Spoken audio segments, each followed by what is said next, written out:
უცხოეთიდან გრანტის საქართველოში მისაღებად მთავრობის თანხმობა სავალდებულო გახდება. შესაბამის ცვლილებებს გრანტების შესახებ კანონში შესატანი ცვლილებები ითვალისწინებს. ცვლილებები იგეგმება მოქალაქეთა პოლიტიკური გაერთიანების შესახებ კანონშიც. ამ საკითხზე პარლამენტში ქართული ოცნების დეპუტატმა ირაკლი კირცხალიან ბრიფინგი გამართა. ახალ საკანონმდებლო პაკეტს მანანა დევაძე გაგვაცნობს. მანანა, რა ცვლილებები იგეგმება კანონში? საქართველოში უცხოეთიდან გრანტის მიღებას მთავრობის ან მთავრობის მიერ განსაზღვრული უფლებამოსილი პირის თანხმობა დასჭირდება.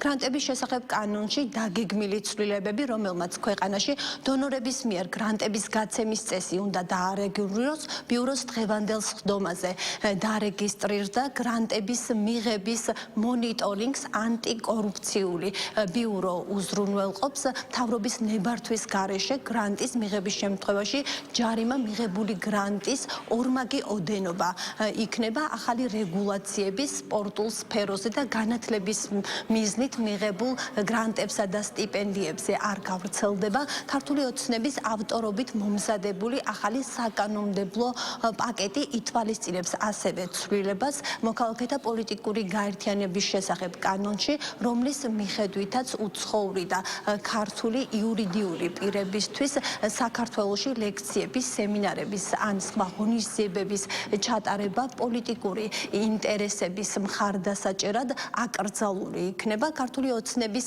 დეპუტატის ირაკლი კირცხალიას განცხადებით, ამ ცვლილებების მიზანია საქართველოს სუვერენიტეტის და უსაფრთხოების კიდევ უფრო გამტკიცება და დარწმუნებულია მმართველი გუნდი, რომ დაგეგმილი ცვლილებები ქვეყანაში დესტაბილიზაციას დააზღვევს.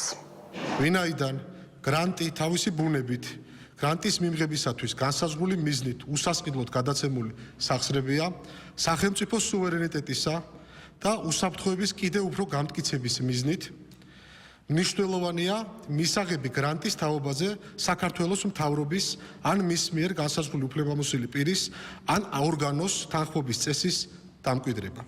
რათა გარე ძალებმა ვერ შეძლონ ჩვენს ქვეყანაში დააფინანსონ მოლოტოვის კოქტეილების სროლის რომანტიზების კამპანიები, ძალადობრივი აქციები თუ სხვა დესტრუქციული ქმედებები, რაც მრავლად იხილა საზოგადოებამ, განსაკუთრებით 2022 წლის შემდეგ და არა მხოლოდ, რომელთა მიზანი ქართული სახელმწიფოებრიობის ჩამოშლა და ხელისუფლების სათავეში Deep State-ის აგენტურის მობრუნებაა.